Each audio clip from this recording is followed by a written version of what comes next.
வணக்கம். சித்தக்கேன் உணவு மருந்து உணவு.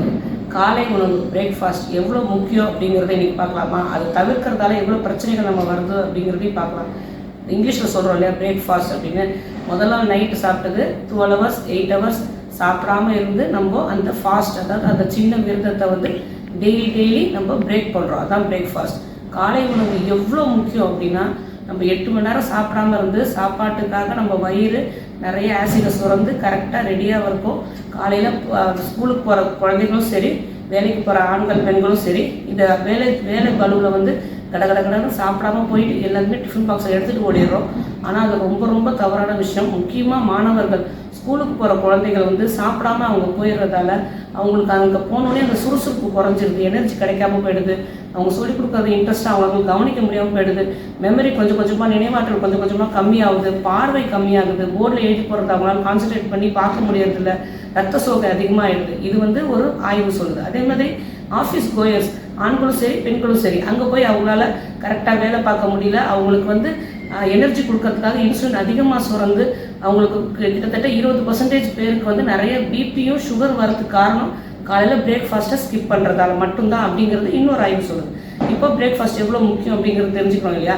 ஒன்றுமே இல்லை, காலையில் சாப்பிட்றோம்ல, காலையில் வேலை பளுவில் வந்து பசிக்கலை அப்படின்னு நீங்கள் நினைக்கிறீங்கன்னா கண்டிப்பாக நீங்கள் முதல் நாள் நைட்டு 7-8 மணிக்குள்ளே சாப்பிட்டுட்டு அதுக்கப்புறம் நீங்கள் சாப்பிடாம இருந்து காலையில் உங்களுக்கு கண்டிப்பாக பசிக்கும். இதை நீங்கள் ட்ரை பண்ணி பார்த்தீங்கன்னா உங்களுக்கு புரியும். நல்லா பசிக்கும்.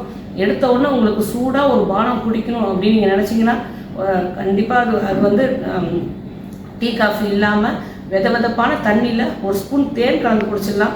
அப்படி இல்லைன்னா நல்லா ஊற வச்ச காய்ந்த திராட்சையை ஊற வச்சதை கொஞ்சம் லைட்டாக கொதிக்க வச்சு பிசைஞ்சு அதை குடிச்சிடலாம். அப்படி இல்லைன்னா நீராகாரம், உங்களுக்கு ஜில்லுன்னு குடிக்கணும் அப்படின்னு இருந்துச்சுன்னா நீராகாரம் மிக சிறந்த பானமாக அமையும். அதுக்கப்புறம் காலையில் என்ன சமைக்கிறீங்களோ, ஒரு பொங்கலாக இருக்கலாம், பூரியாக இருக்கலாம், இல்லை இட்லியாக இருக்கலாம், தோசையாக இருக்கலாம், இல்லை ஒரு உப்புமாவாக இருக்கலாம், எது சமைச்சாலும் சரி. மத்தியானம் சாப்பாடும் ஆஃபீஸ் போகிறதால மத்தியானம் சாதம், கூட்டு, இல்லை ஒரு குழம்பு, சாப்பாடு எதுவாக இருந்தாலும் சரி, அதையே கூட மத்தியானம் சாப்பாடு செய்யறதுக்காக உள்ள சாப்பாடை கூட காலையில் சுட சாப்பிடணும்னு ஆசை இருந்தால் கூட அதை கூட ஃபுல் மீல்ஸ் சாப்பிட்டுக்கலாம். காலையில் செய்கிற டிஃபனை கூட மத்தியானத்துக்கு எடுத்துகிட்டு போகலாம்.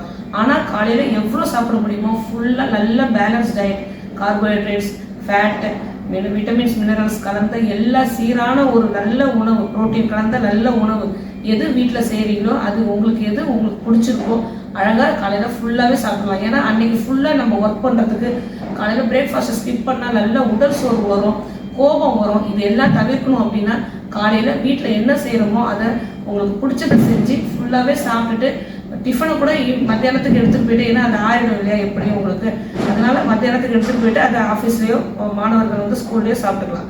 இது காலையும் மதிய உணவு மட்டும் கரெக்டாக நீங்கள் சீராக எடுத்துக்கிட்டீங்க. முக்கியமாக காலை உணவு தவிர்க்காமல் எடுத்துக்கிட்டீங்க அப்படின்னா உங்களுக்கு அன்னைக்கு நான் பொழுது ஃபுல்லாகவே நல்ல எனர்ஜெட்டிக்காக இருக்கும், கோபம் வராது. அதுக்கப்புறம் நல்லா சுறுசுறுப்பாகவும் இருப்பீங்க. நல்லா ஒரு வாரம் ட்ரை பண்ணி பாருங்களேன். பிரேக்ஃபாஸ்ட் எவ்வளோ முக்கியம் அப்படிங்கிறது உங்களுக்கே தெரிய வரும். காலையில் சாப்பிடணுங்கிறதுக்காக டீ காஃபி, அப்புறம் நல்ல ஒரு பொரித்த உணவுகள், ஜங்க் ஃபுட்ஸை சாப்பிடணும் அப்படிங்கிறதுலாம் தயவு செஞ்சு செஞ்சிடாதீங்க. இது எல்லாமே நல்ல ஒபிசிட்டி, அதாவது உடல் பருமன் ஆகிறதுக்கு பெரிய பிரச்சனையாக இருக்கும். அதனால் உடம்பை குறைக்கணும் அப்படின்னு நீங்கள் நினச்சாலே கண்டிப்பாக காலை உணவு ஃபுல்லாக சாப்பிட்டுட்டு மத்தியானத்துக்கு அப்புறம் ஈவினிங் நைட்டு வந்து சாப்பிடாம இருந்தாலே நல்ல சீரான உடல் உங்களுக்கு வந்துடும். அதே மாதிரி நோய் எதிர்ப்பு சக்தி அதிகமாகும். அன்னைக்கு ஃபுல்லாக எனர்ஜெட்டிக்காகவும் இருக்கும், ஆரோக்கியமாய் வாழ்வோம். உங்களுக்கு வேறு ஏதாவது பற்றி பேசணுன்னாலும் எந்த சந்தேகம் இருந்தாலும் தாராளமாக நீங்கள் கமெண்ட் பண்ணலாம். உங்களுக்கு எந்த பிரச்சனை, ஒரு நோய் இருந்தாலும் சித்தா கேர் அடங்கலாம். சித்தா கேரில் உங்களுக்கு நிரந்தர தீர்வு கிடைக்கும். அது திரும்ப அந்த பிரச்சனை வராமல் இருக்கிறதுக்கு ஹெல்த் டிப்ஸ், உங்கள் லைஃப் டிப்ஸ், லைஃப்பை எப்படி மாற்றிக்கணும் அப்படிங்கிற டிப்ஸ் எல்லாமே உங்களுக்கு கிடைக்கும்.